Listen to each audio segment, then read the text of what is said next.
too close to the ledge. We gon' push you forward a few steps ahead. It's that edge life. Oh, oh, gotta get it in your head, baby. Welcome to the edge life. You're too close to the ledge. We gon' push you forward a few steps ahead. It's that edge life. Oh, oh, gotta get it in your head. Welcome to the edge life. Hey, welcome to the Edge Live. You have made it to another Sunday Fun Day. Yes, you have. That's what it is.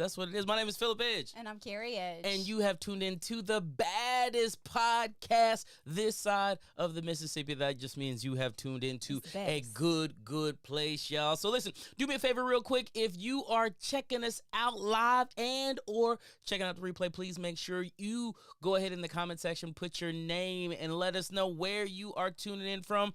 Definitely want you to tune in because tonight it's going down tonight, baby. It's really going down tonight. I think we got a good one for the people today because we're talking about, can marriage really work? Yeah. Does this thing really work? Does it really work? It's gonna be interesting. I'm super excited to see what's gonna happen with this thing today. So listen, if you have not already done so, do me a favor. Go grab your spouse. Go grab your boo thing. Go grab your significant other. Bring them to the live tonight. Sit them down and let's converse. Let's converse. Yeah, it could be really interesting. It could be very interesting. If we're talking about this, and I don't think it works. Well, listen, I will say this. You'll have to make sure you tune in until the end so that you can hear Carrie and I's perspective on this whole thing. So if you know anything about us, you probably know where we're going with this thing, but tune into the end so we can make certain that you get our opinion and our take. You might know. They may know. They may think they know. But we gonna find out. We're gonna find out. And the reason I say that we're gonna find out is because there's a lot of stuff happening right now. You know, in the news just recently, we see that Devon Franklin and Megan Good, they decided to go ahead and let that thing go, right? Devon Franklin, many people know Devon Franklin is like, movie producer extraordinaire. Megan Good is like, big time actress, but they are believers, which we are. Yeah. They are believers, which we are. Devon Franklin is a pastor, and they written books on marriage, and they're trying to tell the Hollywood folks how to do it. And babe, they shocked the world. Stop doing it sometime around August. Yeah. Now, let me ask you a question, because looking at this, like, we have an article up right now. It says, so why divorce? And it talks about Devon Franklin. He further perplexes his fans by saying Megan Good is the love of his life after the split. So even though they are going forward and they're gonna get this divorce, it's already done. And he actually, other articles has showed that he actually already submitted all of his financials to her so that she could go ahead and she allowed him to file the paperwork, like expedite it by sending it to her via email. Wow. And they cited irreconcilable differences. But he went on, it's really interesting because, not only does he say in this particular article that we're sharing now, but he also shares in another article on Radar. It says, after much prayer and consideration, we've decided to go into our future separately, but forever connected. We celebrate almost a decade of marriage together and love that is eternal. Yeah. Yeah, this is good, y'all. This is good because I'm still confused, babe. But he also says there is no one at fault. We believe this is the next best chapter in the evolution of our love. The next best chapter in our evolution. In the evolution of our love. Of our love. On December the 16th, interestingly, Devon shares Will Smith.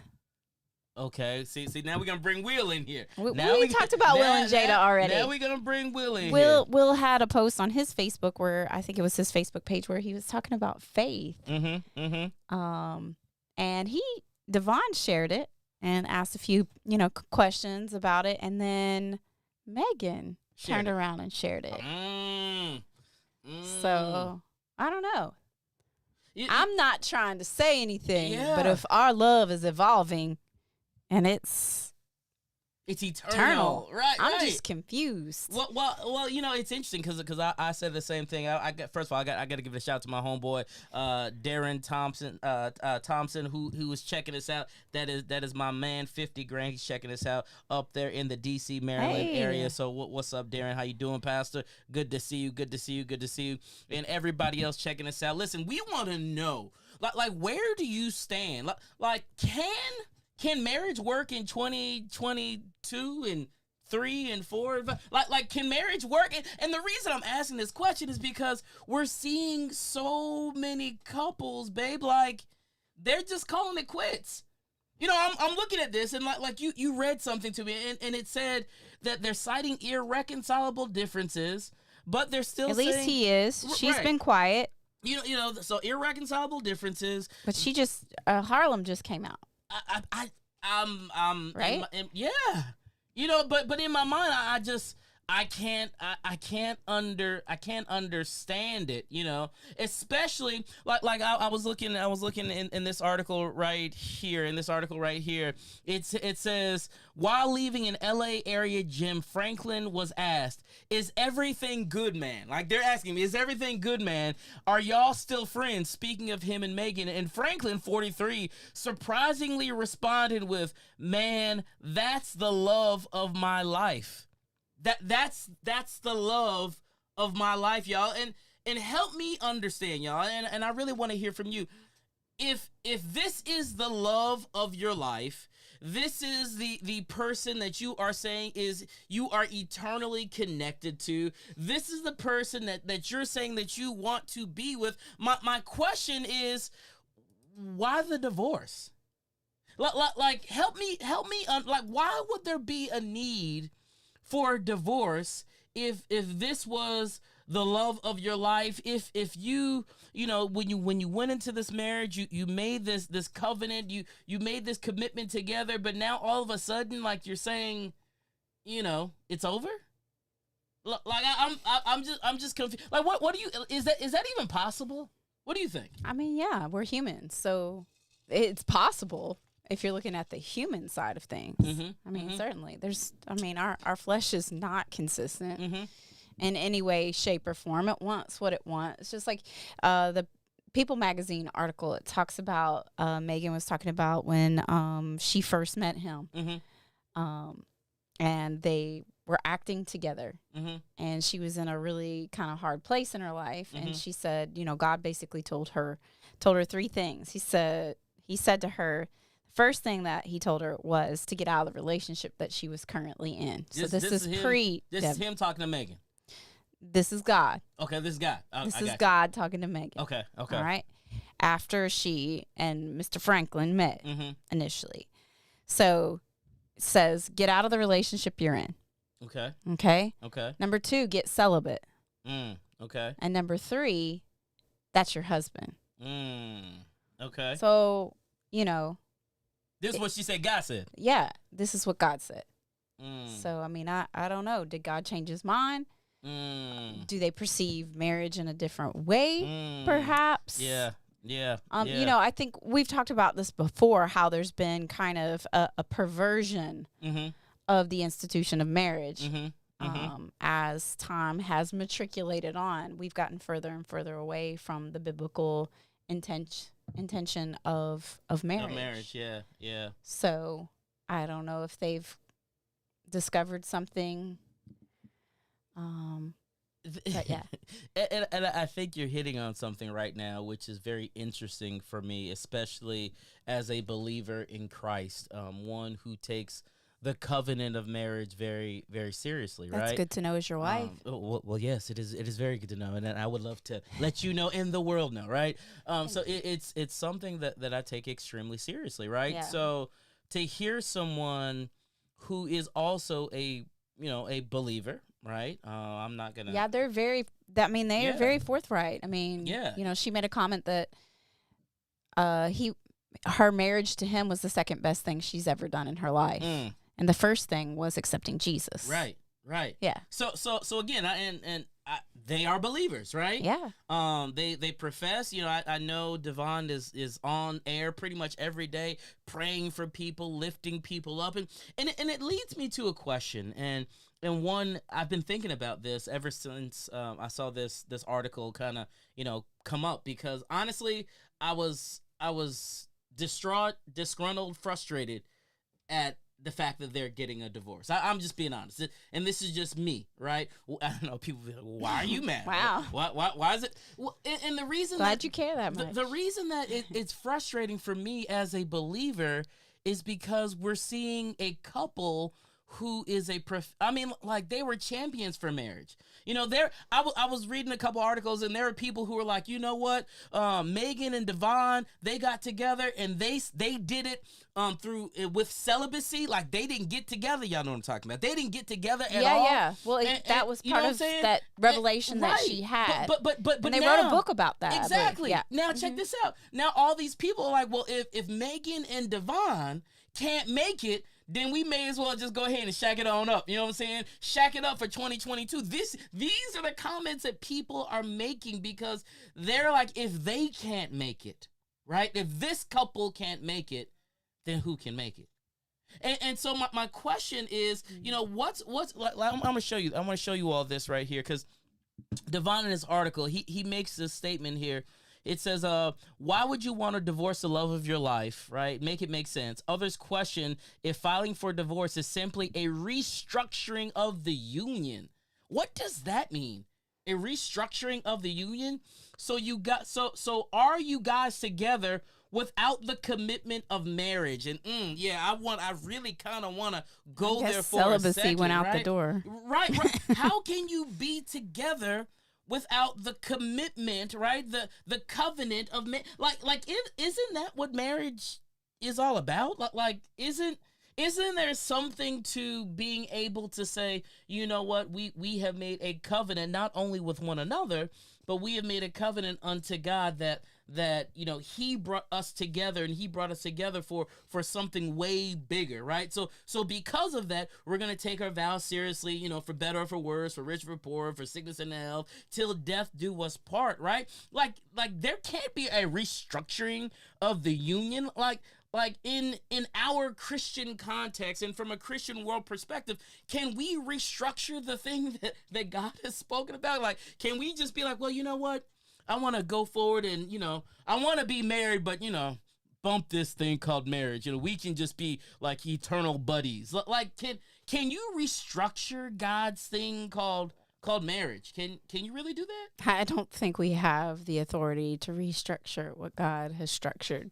Yeah, and I agree with you, right? Yeah. So if we don't have the authority to restructure what God has structured, then it just makes this look really, really different and strange. Now, I will say this, and let's just be honest.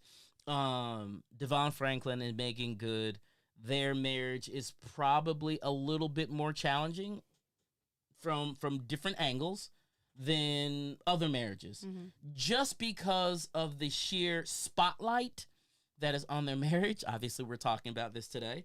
Just because of the fact that they live in Hollywood and live in that world and that realm to where they can't go anywhere. TMZ is always knocking on the front door, those kinds of things. Especially now. Especially now, right? So with that being said, I can understand the pressure of marriage, right? We have pressures in marriage, but we have pressures of marriage without the spotlight also. You know what I'm saying? TMZ is not like crouching outside, not normally, right? Yeah. Underneath like our cars and things like that, right? They're not challenging, chasing us down, trying to get pictures, right? We're not trying to have to, be made up when we go places, and like there is a different kind of pressure. I'm not saying it's greater. There's a different kind of pressure for couples who are in the spotlight. Is that something that we can agree on? Yes? No? Where you stand on that? Yeah, I mean, I totally agree. There's a different level of pressure, and it's not one that I've experienced, and I could see how it could impact your marriage. Right. But, if I go back and I think about, the articles that I've read, and again, okay, so let's just give them the benefit of the doubt because we're just getting snapshots of what someone Right. else is saying they've said. So Right. honestly, we don't really know what they mean by any of these things, any stretch of the imagination. But, you know, one of the comments that Devon made was that, you know, you had to keep your marriage as the number one priority. Right. You know, and so if the main thing is the main thing, then regardless of what's going on around, I mean, the pressures are different, but nonetheless, we all have pressures. Yeah. Yeah. We do. all have pressures, We do. you know, so We maybe do. you don't have pressures from a financial standpoint, but you Right. got pressures from a work standpoint where you're working 80 hours a week and you Right. don't get to see each other, or, you know, you've got to live to a certain standard because you are in the spotlight or whatever, and you don't ever feel like you can let your guard down. So I Right. get that, but everybody has pressures. And the bottom line with that is, you know, I just believe whatever God has called you to, Mhm. he's also equipped you for. Yeah. Yeah. You know, whatever your purpose, whatever his plan is, if you're in his will, like, you're prepared for that. And if Yeah. you're not in his will, then you got to seek him to get realigned again, to keep the main thing, and make Yeah. sure that what's the priority is truly the priority. Yeah. And so, I don't know if all this is just being said just to make it look nice Mhm. Mhm. and not to throw somebody under the bus. Right. Maybe there's some things going on behind the scenes. Yeah, I mean, you know, Megan is regularly criticized for being openly Christian, but yet, you know, some of her work Mhm. doesn't portray her in that, you know, Right. that manner. Right. Right. And so she's criticized a lot. You know, where's Devon with that? You Right. know, I don't know. There's a lot going on, and again, we're only seeing a snapshot Yeah. of this. So we don't know. You know, I go back to what I said originally. It still frustrates me when I see a power couple, if you will, right? Well, Great yeah. representatives for the kingdom, especially when we talk about kingdom marriages and how they can work and what they're supposed to look like, or what they can look like. You know, it becomes it's frustrating because, you know, I want them to make it. You know, I see other couples, you know, and this may not even be a kingdom marriage, but I think of people who have long lasting relationships and marriages within the Hollywood ranks. You know, you think of like a Denzel Washington and his wife, you know, who've been married forever. Yeah, I think they just celebrated an anniversary, maybe. And it's been a long time. I don't know exactly how many Yeah. years, but I know it's been a long time. Well, even Will and Jada, you know, a lot of people look to their marriage, you Yeah. know, and when, you know, the what they call it, the entanglement the happened. entanglement. Yes, You know, yes, it yes. really just blew everybody away. Yeah. When all that happened. And yeah, you want to see, you know, who will hold up a standard. Right. You Right. want to see someone who is in that public eye, who is under those pressures, to be able to withstand. Yeah. Because marriage is eternal. It's covenantal. It's a Yeah. 3-strand cord. That's what the 3-strand cord is. Yeah. And it's not supposed to be easily broken. Right. But when a part of the cord decides that it doesn't want to be a part anymore, it does dissolve. I mean, it does. But again, it's by choice. Yeah. Well, It's you brought it by up. choice. You brought it up because, and we say it all the time. Those of you who watch the Edge Life 7 podcast, you know, and you hear us all the time, we speak about marriage being a choice, right? It's a choice that you get to make, right? And every single day. Love is a choice. It is. But, Right. but every single day, you must choose to say, you know what, I love my spouse and I'm going to stay in the relationship. Right. Because I will say this, I do believe there's a difference between loving someone and being committed in the relationship. Like, you can love someone, i.e. Devon, what they're saying right now. Oh, I love this. This is my eternal soulmate or my eternal love or whatever he said, right? But he's getting a divorce. So you can love somebody, and not, but I choose to be involved in the marriage, engaged in the marriage. You know what I'm saying? I would disagree to a certain point, because I don't think real love, true love, the kind of love that's in marriage, it has an element of commitment to it. Right. Right. Agape is it's unconditional. It's Right. without condition. Right. So the kind of love we have to have in marriage is without condition. Mm. So the commitment's there regardless. So I don't think that you can say you have eternal love for someone, but you're not going to be committed to always lending. Because in a marriage, I lend my strengths to cover their weaknesses. I'm basically saying, hey, I'm out. Like, I love you. That's cool, but you can't have this anymore. You know, Right.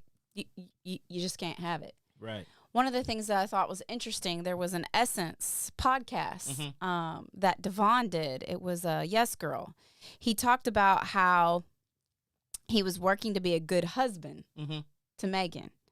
And he said that he said, I put a lot of time into how to become a good husband to her. And she puts a lot of time into how to become a good husband to me. But now, this is in 2020, sometimes my version of being a good husband may be my version.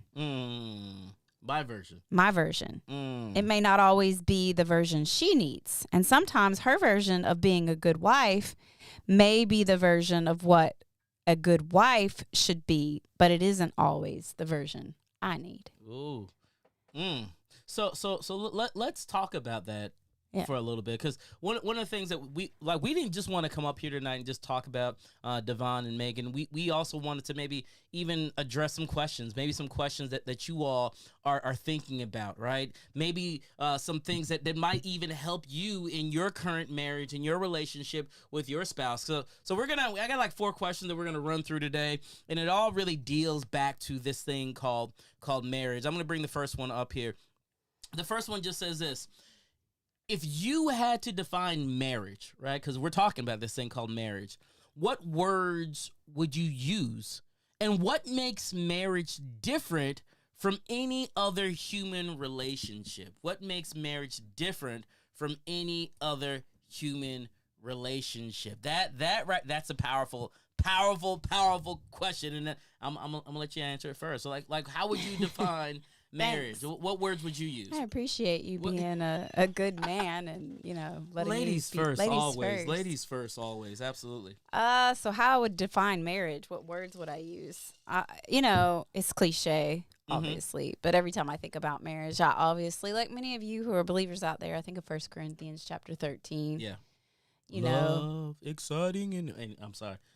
That was not 1 Corinthians chapter 13. I know, but I thought about you love. went to the Love Boat. I did, but I thought about the plane, land the plane. That's not Honey, First Corinthians. That's like the other show. Anyway, go ahead with what you're saying. Okay, so love is patient, love is kind. It's not puffed up. Right. It's keeps not no proud. record of wrongdoing. It keeps no record of wrongdoing. I like how you came up with that one first. We'll talk about that later. But no, when I think about marriage, all of those words, that scripture would be specific, specifically what I think describes it. It's also, the union between a man and a woman, for which they forsake all other relationships, and sometimes that's the problem. We let other relationships start getting into our relationships, whether it's, initially it might be your moms and dads. Talk about it. They got something to say about it. It could be the children. Sometimes when you have children, your marriage becomes all about the children and you forget each other. We talk about how we see people eating all the time. They don't know each other. The empty nesters, like that's when they get a divorce because they realize they have nothing in common anymore now that the children are gone and all of those sorts of things. So it's a unique relationship because it literally is a covenant. Right. So other relationships that you have are not covenantal. You don't have you don't have anything else that can even compare to that. Yeah. A marriage, it has to have God in it. Yeah. For it to truly last and for it to work. That's good. Good. So, Well, and to your point, I think when I think of marriage, one of the words that comes to mind is covenant, right? Covenant with not only us individually, but also the covenant that we make unto the Lord, right? Yeah. So I say that in that it's bigger than even just us, right? There's a purpose that comes from Him putting us together, because obviously it's Him who does the putting together, right? Which interestingly, Megan in June, talk about on their 9th anniversary, she called Devon her purpose partner. Her purpose. Her purpose partner. Mm-hmm. Interesting. So it's about purpose, like you said. Interesting. It's all very interesting when we look at it, right? At the end of the day, I look at marriages right now, and in the U.S., our divorce rate is upwards around 50%. That's Christians and non-Christians alike. That means like almost half of the marriages, almost half of the people who are getting married, who at one time loved each other, like loved each other to the point to where they decided to even get married. Half of those marriages are ending in divorce, and I'm just being honest. That hurts. Yeah. Because I truly don't believe that when we get together that it's supposed to end that way. Now obviously, let's just be real. There are situations, there are reasons, and those things happen. You know what I'm saying? And they happen. Should they happen? They shouldn't, but sometimes they do. I'm sitting here looking, and Laura has something. I'm trying to see if I can add this. She said they can 100% work. Let me add it. There it is right here. And y'all see it. It's a long one. 50 years. It's a long one, but I'm going to put it up here. Marriage can 100% work. My parents are celebrating 50 years together. Awesome. Yeah, we need to clap for that. We need to clap for that. The Wares. Yeah, I've never even seen them argue. However, in certain marriages, it absolutely does not work. No matter how hard you work effort-wise, that particular marriage will not work. I became so much stronger in my faith during and since a very traumatic divorce. I now have a 10-year relationship that will likely... Hold on. I now have a 10-year relationship that will likely not result in marriage. That divorce trauma has left me scarred enough. It is trauma. Yep. That I've adopted it isn't broken, not going to try to fix it approach. We're both believers and active in church. The Franklins are putting the most positive public spin possible on one of the most difficult situations you could ever That's face. what I think. That's it. Yeah, I just think they're, it's somewhat of a sugar coat, Yep. Not trying to throw anybody under the bus. I completely respect that, totally. And Laura, shouts out to your parents for 50 years. I mean, for Phillip and I, that's what we know. Yep. Our parents are together. Yep. Our parents both were high school sweethearts. So, it does last. I don't know if it always works. Mm-hmm. There's a difference between lasting and working. Something lasting. This is true. That old beat up Chevy pickup truck this is true. In the yard. It's lasting, bro. It's a little rusty. It's got 3 hubcaps and 4 wheels. That's right. It don't always work. Every now and again it needs a little jump start. But I will say they don't make them like they used to. And honestly, to that, I just want to say we have created such a culture. It started out with the microwave generation. Mm-hmm. The drive-through. Then it turned to the disposable kind of, everything, you use it and you get rid of it. And then we realized the error of our ways when landfills were starting to fill up and, climate change was happening and all these sorts of things. And then we're now in this phase where we're in the cancel culture. We're just going to cancel it. You're fired. We're just done. Mm-hmm. And so I think there's just this certain mentality that we have. And, with our overexposure of things, just needing constant input now in humanity because of social media and all of that, which started with the microwave generation. I just think sometimes we are too diva-ish. We are way too needy. We are, we just require too much and we demand too much instead of just enjoying the simplicities of life. And seeing beyond the moment. When things don't go our way, we act a certain way. Just cancel it. I'm done. Well, and I think you spoke about something in that, we're in this cancel culture right now, and people are so ready and quick to just be like, just forget it, just bump it. You know what I'm saying? You got one more time. You know what I'm saying? As opposed to being able to work through with things. So and let me take it a step further, because I saw LaTrinka, she put social media. Yeah. Studies show social media is impacting the bedroom. You almost made me spit out my little drink. I mean, it is impacting the bedroom. People spend more time than, let's get it on.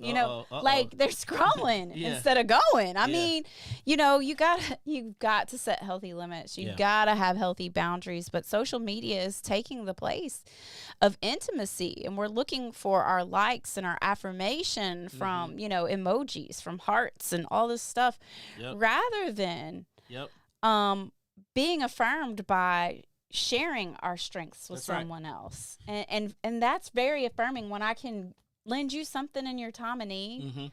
I mean, to be honest, like, that does it more for me than some random person liking my picture, on Facebook. I didn't know what you was getting ready to say right there, babe. But it's all good. I was like, I'm joking now. I'm joking. Since I've been back in school, I've spent less time on social media, and to be honest, it's really very liberating.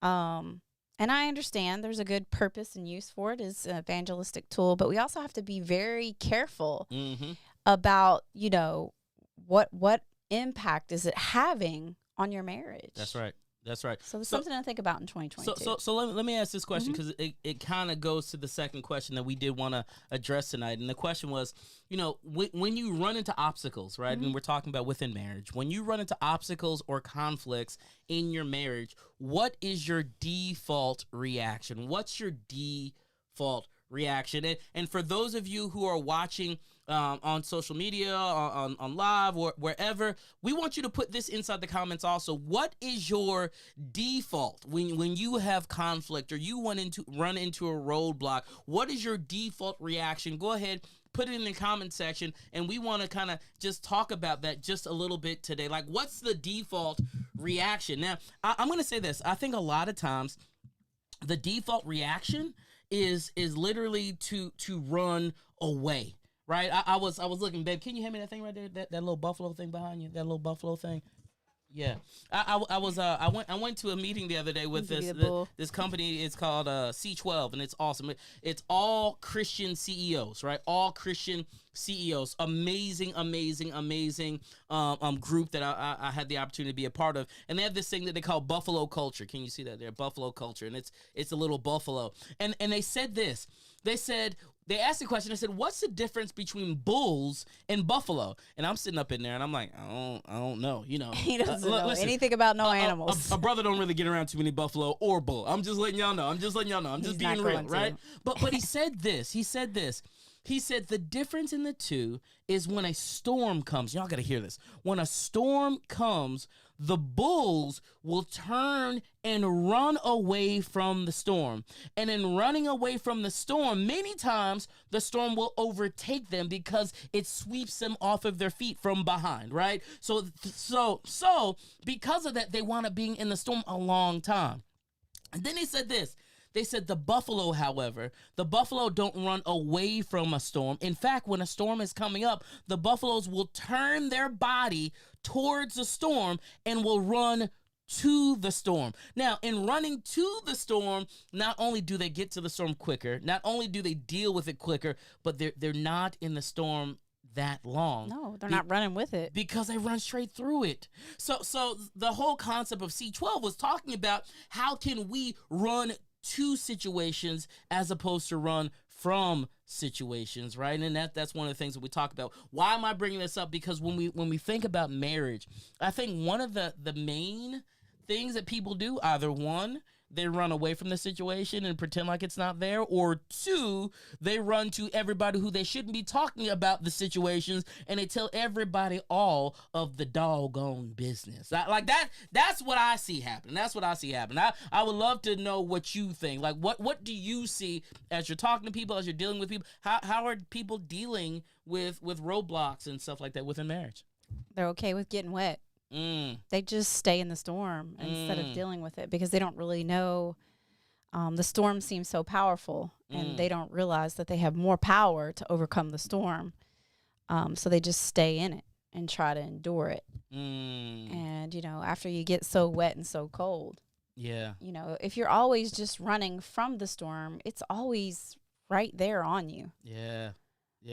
So what I see is that people don't really want to deal with themselves. Let's talk about that. They want you to deal when we do marriage counseling, they want us to deal with the other spouse. You know, they can never really, most people don't want to be. It's not that they can't. They choose not to be self-aware enough to really deal with themselves and the role that they play in the midst of the conflict. Yeah, that's powerful. And, you know, for me, my default, and it's not always right, but my default is always, you know, what was my part? And sometimes it turns into an I'm sorry or a very apologetic type position. And let me just say, it's not okay for you to always be sorry. Right. Not everything is always your fault.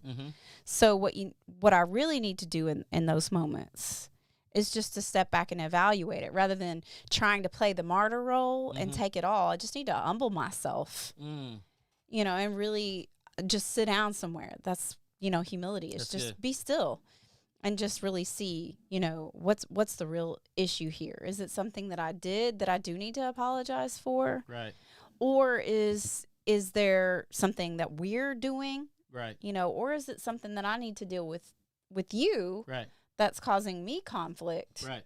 Because it's probably causing you conflict too. Right. There's no way in a marriage, there's no way.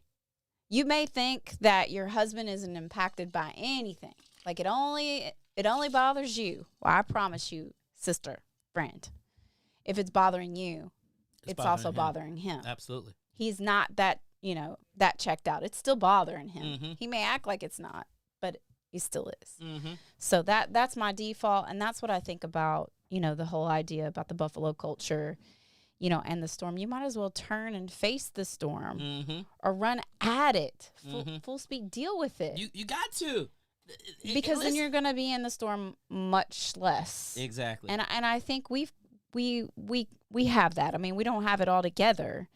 But if something comes up, we pretty much just deal with it. And sometimes we don't know exactly how to deal with it. I mean, we've got things that have been, you know, kind of looming for many years that we don't have an absolute, you know, solution because they involve other people like children who also have their own free will. And so we just deal with them as they come. And we just communicate through it, not just go along with it. There's a difference.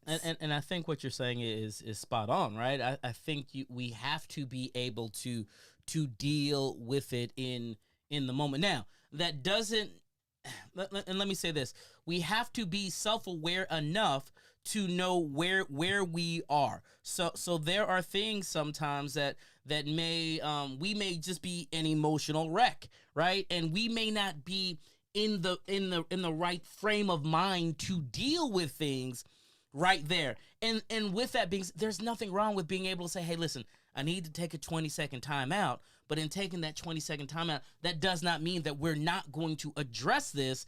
That just means I can't address this right now because, you know, my emotions are all over the place. And you don't want to deal with things, you know, from an emotional standpoint. Yeah, we share that all the time. Like, you know, yes, we're going to deal with this. You know, make a commitment to deal. Make a commitment to run towards the storm. Yep. You may not have everything gathered together and be able to do it, but at least turn and face it. Right. You may not be able to run in that moment. And it's probably good not to run until you know what surroundings are. But at least stand still. Be still. Yeah. Stand firm. Yeah. Like, you know what? I'm going to hold my ground. I'm going to hold my position until I know what direction to go. Yep. Sometimes that's the biggest problem we make, not just in marriage alone, but in life. Yeah. We don't wait to hear from God about what he has to say. Talk about it. We just go ahead and move in emotions. And that right there, moving without inquiring God and going to God and saying, God, what do you say about this situation? That right there, that gets us in so much trouble because we're moving on emotion as opposed to his word, right? And that's a huge problem. I was talking to a friend of mine, the guy who, he does our cars and whatnot, and he was sharing with me, him and his wife, they went forward and they were getting a divorce. But now it's funny. He says, you know what? He was telling me, he says, Phillip, he says, we're in the process of getting this divorce, and we've been going on dates. He said, man, it's just the pressure of the marriage is right. Because instead of running with the storm, they turned and faced the storm. They dealt with conflict, but they didn't deal with it in the right manner. They didn't really seek him. They didn't, pause long enough. That's it. You look at situations in the Bible. God didn't always eliminate it immediately. Mm-hmm. I mean, sometimes it took time. Well, I mean, they left Egypt. They had to go through a Red Sea. Come on. They wandered in the wilderness 40 years, y'all. But the promise was still there. Yes. But they had to, some of them didn't go. Why? Right. Because they decided to run with the storm instead of just turn and facing the promise. If I turn and face the promise, trouble won't last always. Listen, somebody need to write this down. Are you running with the storm, or are you turning and facing the promise? Somebody, you might. Woo! I felt that right. Yeah.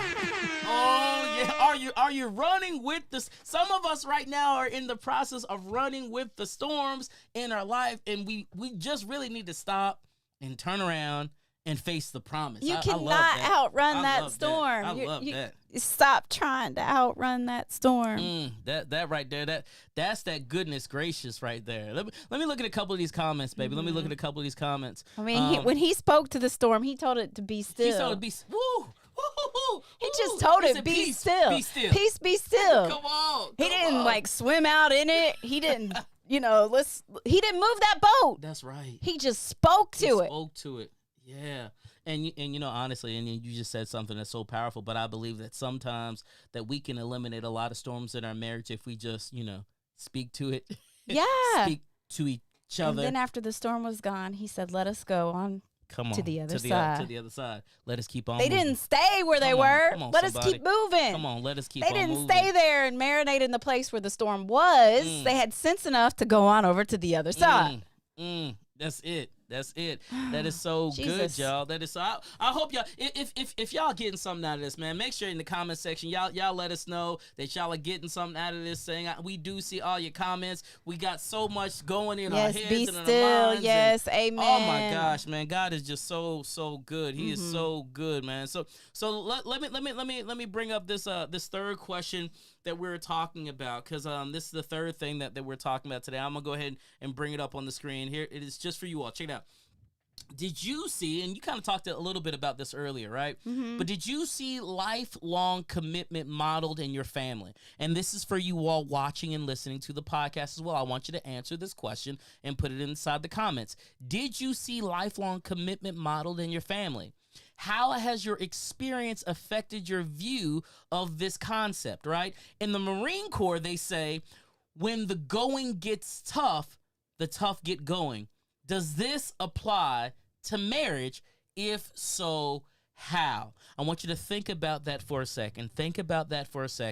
Inside the comments box, I want you to answer this question about yourself right now. Did you see lifelong commitment modeled in your family, right? How has that, the way that you saw it, how has it affected your view of this concept, right? Now, in the Marine Corps, they say, when the going gets tough, the tough get going. How does that apply to marriage, or does it apply to marriage? In the comments section, I want y'all to answer this question, and we're going to answer it as well. I know we've kind of, you've kind of already talked about it a little bit, but for both of us, we've seen marriage modeled, right? Your parents and my parents have both been married. How long? 20, 40. Hold on, I said 20. 40. I'm 45. I'm 45. I'm 45. My parents are going on 46 years of marriage. So I think mine are going on 47. Are they at 47? I think they're the same. Anyways, they've been married a long time. Nearly 50 years. Both our of parents. our parents. And so I'll just say, from my standpoint, I watched my parents work through marriage. My dad was in the military. My mom, she worked. Sometimes she'd stay at home mom. But I saw them grow through marriage, man. I mean, honestly, I've never really seen my parents like that I can remember have like any knockdown, drag out fights or anything like that. Or even times where, they were yelling and cussing and carrying on. Now my mom is a little bit feisty. For those of you that's why you love me. Who know my mom, I mean, she a little bit feisty, y'all. And my dad is super, super laid back. I probably get a lot of my characteristics from my father, but I watch them love us as their children. I watched them sacrifice many times for us as their children. I watched them give up their last for us as their children. I watched my dad coach ball and do those kinds of things. But what does that say about their marriage? I think in all of that, they've been able to really find a common ground that's been, I think, even bigger than this thing of like it's literally like they were put together to be able to grow their family, stay together. Because even now it's funny because both of them are retired and they still like each other. Now my dad does sneak off to the football shed every now and again, but he's entitled. He should have something of his own. They still love each other after, a long, long time being together. You know what I'm saying? So when I think about a marriage, like the marriage was bigger than the money. The marriage was bigger than the jobs. The marriage was bigger than the homes, right? The marriage was bigger than what we had on the table or didn't have on the table. Like the marriage was huge, and they were able to look at each other and say, you know what? In all of this, guess what? We love each other. And we still love each other. You know what I'm saying? I watch my dad still get giddy over my mom. You know what I'm saying? And that's funny to me. You know what I'm saying? I'm like, ooh, y'all stop it. But it's so cool to see that even I'm gonna date myself. Even at their age. How are you dating yourself? You're just making your parents sound really old. Right? And then they're not. But even after being married for so long, y'all, they still love each other. And that for me, that was an example for me. So now, like, when I look at you, I'm like, I want to have a marriage like my parents' marriage, right? I want to be able to look at you in the latter years of my life when I'm getting old and gray, and I already don't have any hair, but when I don't, you don't have to worry about getting gray. You know what I'm saying? Well, yeah, well, my face, but anyways, you know what I'm saying? Shave that off. Like I want that kind of marriage, and I've always wanted that kind of marriage. You know what I'm saying? Mm-hmm. So when I look at it, was it modeled? Absolutely. And it's still being modeled to this day. Mm-hmm. You know what I'm saying? And even I know with your parents, it's probably similar. But yeah, from your perspective, what was it like for you? I would say yes, similar in some ways, and no. Okay. It wasn't always pretty. Mm-hmm. What I saw, what I experienced. But my parents were always committed to each other, and lent their strengths, I think, to the other. So when the going got tough, the tough one got going. It wasn't always both of them at the same time. Right. And I think it's like that in marriage. It's when the toughness wears out in one, and then the other. Yeah. And you just stop being tough. Yeah. You stop, because the world, life is not going to stop coming at you. Right. That's the one thing that we can know for sure. Right.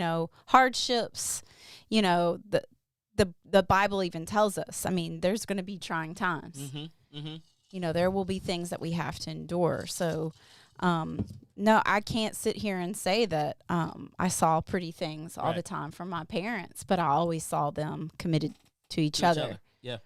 Or committed to the institution, in the marriage. Maybe, I think they would say sometimes even for not the right reasons for them, but because they were committed, because they had made a covenant, so that, I didn't, it impacted me. Yeah. Like, you stay, you work. Yeah. You fight when the other one is in need, man. You do everything that you can to help meet that need. Mm-hmm. You never give up. Yeah. You know, in sickness and health, my parents have had that. Right. And, you know, they may have wanted to give up. They may have even said it to someone else or out loud to themselves or in their mind, but they didn't give up. That's right. They didn't give up in the tough times. And, you know, like similar to your parents, they held it all together. I mean, there'd be people on the outside that would look in and think it was a pretty little package. Right. You know, but it wasn't. Right. But they've done it. And my dad's now about to retire. And, you know, I just pray. Yeah. Yeah. Round of applause for that. Absolutely. And I just pray that they just enjoy life. Yeah. Yeah. I want them to enjoy marriage. Because marriage is work. But there's an enjoyment that comes from your work, right? You ever worked in the garden? Right. You know, and we're able to watch and see, you know, plants grow and flourish that you planted or whatever. It's hard work, but it's so worth it. Oh, yeah. It's so worth it. Like, okay, I see all this labor wasn't in vain. Yes. The seeds that I sowed, you know, I didn't eat the seed. I planted the seed, and it took a long time for it to grow. Yep. But it grew. And so I hope that in this new season of my parents' life, that they will be able to just have rest and enjoy. I love it. Yeah, I love it. It's the way it's supposed to be. You know, and the one thing, it's interesting because, you know, I think about both of us and how our parents' relationships impacted our lives. And, you know, one day we'll have to come on and tell y'all, you know, we'll talk about that more in depth one day. But it's amazing to think about it. And now a lot of the decisions that we will make, you know, and I'm sure that our children will make, you know what I'm saying, will be based on the fact that, you know, our parents decided to fight through it, to not give up, to show and set an example or and whatnot, and to really display and show us what love is really all about, and also to show us what it's not about. And what marriage takes, because you're not always going to like the person. Yeah. But you're committed to the covenant, and you love them. Yeah. And you choose. You get up every single day, just like you choose to wear clothes. Yeah. And you put them on. You get up every single day, and you choose to put on love. Love is a garment that you have to wear. Yeah. In your marriage. Yeah. I love what you just said. You know, again, it goes back to what we were saying earlier. Love is a choice. My guy Maurice, he says, the work is worth it. It's right? so worth it. It's an investment, and I definitely agree with that. Like you are making an investment in, you know, not just your life, right? Not just your children's life, but we're talking generations, right? Your children's children, and it's really worth the investment in the marriage. And unfortunately, so many people in this world are not going to be able to reap the rewards of the investment. They're not going to leave a legacy. Yep. They're going to eat their seed. Yep. And, you know, that's just sad. So don't do that. Stay committed to the covenant. Yep. I love it. And Maurice just said commitment to the covenant. That's it. Stay committed to the covenant. So I got one more question, and then we're going to get out of y'all. Hey, this was good tonight. This was good. Listen, if y'all haven't shared this out, make sure y'all go ahead and share this out, because somebody might need to hear this tonight, y'all. Somebody might need to hear this. Latrinka, look what she said. She said, choose love. So glad we stayed in the storm. 20 years married and going. Come on, Latrinka. Yep. Come on, Same. Amen. Come on. Gotta clap it up for that. Gotta clap it up sweeter. for that. Yes, it is. All right, so let me do this real quick. Let me go ahead and give you the last question that we have for you today, because you know how we roll. We be about this Jesus thing, right? So let's just talk about this just a little bit. It says this: the Bible says, a man shall leave his father and his mother and hold fast to his wife, and they shall become one flesh. What do you think it means to become one flesh? What does that mean, y'all? When we're talking about becoming one flesh, what does that mean to become one flesh, right? Like what does it mean? That right there, that's the question that we need to really be able to address and answer. Like what does that mean, right? If like one of the things that I think about a lot, right? You were speaking maybe a couple weeks ago, I think, on the podcast, and you were talking about like when your spouse is hurting. You said something to the effect of, don't think that the other party is not hurting also. Yeah, I just said that earlier too. You know what I'm saying? Mm-hmm. Don't. Yeah.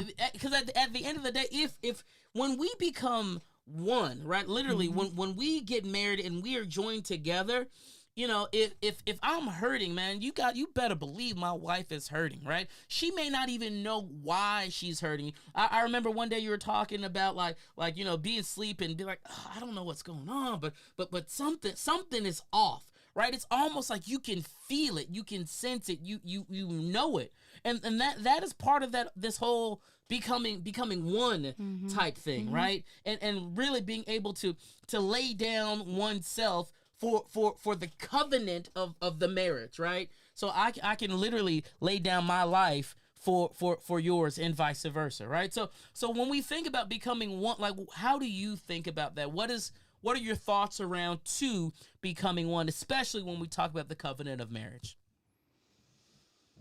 I mean, if you look at the concept of like flesh, it's, you know, it's everything but the spirit.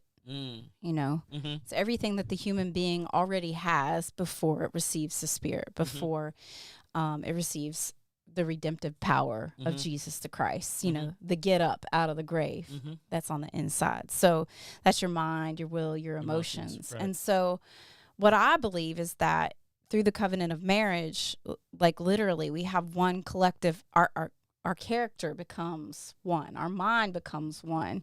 I know how you think. You know how I think. And we have a collective thought. We have a collective purpose. Yeah. Our will is a collective will. Yeah. So we're heading in the same direction. Right. You know, you were talking about the octopus the other day. Yeah. And it just popped into my head how it has a main brain. Yeah, and then each tentacle has their own brain. And it's like, man, like if a human being was like that, we'd be all messed up. Because we are so double-minded. A double-minded man is unstable in all of his ways. So if the Bible tells us we become one flesh, we can't have more than one mind. Right. It's the mind of Christ Jesus working in through the marriage. And so it's the collective functioning. Right. So our substance, that's what flesh is. Our substance becomes one. Becomes one. That's good. So that's what I believe. And when that happens, when there is that oneness, you don't have to worry about is the other one getting entangled. That's right. There are no entanglements when that is going down. I right? mean, you ain't going to trip up yet. You know, one tentacle ain't going to wrap around your brain. That's right. So because it's, you know, it's one purpose. You know, just like it talks about the body of Christ. We're one baptism, one Father of all, you know, one Spirit. So you got to go back and look at the scriptural references of one and of unity. So it's the unity of the substance of our humanity. That's real good. Yeah. The unity of the substance of our humanity, right? Your mind, our will, our emotions. And I love what you're saying, because I literally see being able to lay down your meanness for the usness. I just made all that up right there, but that's pretty good. But that, like, literally, right? We have to be able to lay down for the we. Right. Flip the M upside down. For the we. We gotta be able to lay that down. And listen, if marriages are going to thrive, I would go out on a limb and say those that are thriving, they have given up me. For the collective we, right? And that's pretty much in any place, in any business, when you can get people to come together and give up me for we, you have a team that functions together. Yeah, and the reason why, if you just look at, you know, symbolically, if you look at the M, you know, the M, when things hit it, it's, you know, kind of pointing on the top. But when you flip it around and you make it about we, you open it up. And so you can receive in there. And it also has 3 parts. The husband, the wife. Look at you. and God. So it's a look at 3-strand you. cord. And Look so at you. like once you flip it upside down, now it can receive. It has the ability to hold. To hold something in. To hold substance. something. That's Whatever good. it is that God is going to release. That's good. If we continue to stay me, we're just two empty me's. But once we become one we, now it can be filled up. Now we can work and filled up. Yeah, I now love it can it. be filled I love up. it. That's good. High five on that. That was good stuff, girl. Yeah, that was good stuff. teamwork on that one. I'm gonna straight steal the me, the we, the flip it over thing in my next Please training do. class. I'm just letting y'all know. I'm a steal. I've got one that I painted because that was actually Yeah. my speech Yeah, in the law yeah. enforcement academy. I'm straight stealing that. I'm straight stealing that. My man Maurice, he says this: eggs are great by themselves, bacon is great by itself, but marriage is that cheese. So when it comes together, you got a banging omelet. I feel you, Maurice. All right. I like So omelets too. I like omelets too. I like cheese too. You I like have cheese? to cut Cheese back is on the good. cheese. Cheese is good. Latringa said, you are joined. You are in this thing together, protecting each other. I Yeah. love it. I love it. I love it. I The two love it. become one. Well, listen, before we get off here today, first and foremost, I hope tonight's session was good for you. I hope you got something. I hope it's something that is going to bless your marriage, your relationship, your relationship with your boo thing. That is what I am hoping this did for you tonight. But before we get off here, if you do have any questions, if you have any comments, feel free to put them inside the comments box. He needs to cut back on the cheese he too. He needs to cut back on the cheese. So. Yeah, hereditarily, I have this thing with my cholesterol. So my bad cholesterol is high. My good cholesterol is really, really high, but I'm trying to get everything balanced. So I feel you, man. I feel you. I love it. I love it. There is some decent vegan cheese out there. I hate to say it, but I ain't need no vegan cheese, y'all. you would know the difference. You probably already have. I'm scared. I'm scared. You probably I'm scared. already have. Yeah, my wife saying. be like sneaking stuff in on me, y'all. She be like sneaking like stuff in on me, like. Y'all, I used to back in the day. I would take zucchini and I grind it up in the blender and I'd put it in the spaghetti sauce. Cause they need to eat something green, y'all. She be trying to. Now they eat the chunky garden style. She So be tricking me. She be tricking me. Maurice, we appreciate you, brother. He says I was blessed by you both. Thank you guys Thank for you all you all. do. Thank you, Maurice. We super appreciate it, man. Yes. Super appreciate it. Thank you. Thanks to everybody. And let me just say, if y'all are looking for a great podcast, if you're looking for a great YouTube channel, check out my guy Maurice, man. He has a channel called All God Everything, where he is talking about all God everything. Got a clothing line, got some fresh merch that he just released, man. So go check him out on YouTube. Just put it in All God Everything, and you will see Maurice and all that he's doing, man, to try to bring the kingdom of God together, man. That's one of my new Padawans, my new young warriors out there. Just had a birthday recently, also, man. So that guy right there, man, he's doing it big, man. So I'm super excited to see what God is gonna do in him and through him, and all God everything. So y'all definitely. Maurice, your wife does the same because she loves you. She's exchanging her strengths for your weakness. Oh, Maurice said, I tried that vegan cheese, and I'd rather risk the regular cheese. Ha ha ha. My wife does the same. Yep. That's because we love y'all. We love y'all. See, God said from the beginning, it is not good for man to be alone. Because he will eat regular cheese all the time. We will. We like and won't be regular. Well, with that, y'all, it's been awesome. For sure. Man, look, we appreciate y'all. Y'all know we go live every single Sunday, 8 o'clock, talking about marriages, talking about family. We talk about fun. We have a good time. So make sure you all like the podcast channel. Go to YouTube, man. Go to Phillip Edge go to YouTube. on YouTube. Like what we got going on YouTube. We are there every single Sunday, 8 o'clock p.m., dropping content just like Tell this. everybody you know to like the YouTube. Come on, y'all. Let's make it happen. We trying to do it. And, oh, yeah, by the way, when y'all go to the YouTube, make sure you watch at least half of it. I ain't going to play it. I ain't going to front. Let it play. Yeah. At least. Like, you don't have to watch it. Just play it, okay? I'm not going to front. Don't mess up the analytics, We try to make sure the algorithm. Got to get the algorithm right. Y'all got to get the algorithm right. Got to get out right. So, all right, y'all. We out, man. We appreciate love you y'all. all. Edge Appreciate Lock, man. you. Well, holla. Peace. Edge life, you're too close to the ledge. We gon' push you forward a few steps ahead. It's that edge life. Oh, gotta get it in your head, baby. Welcome to the edge life.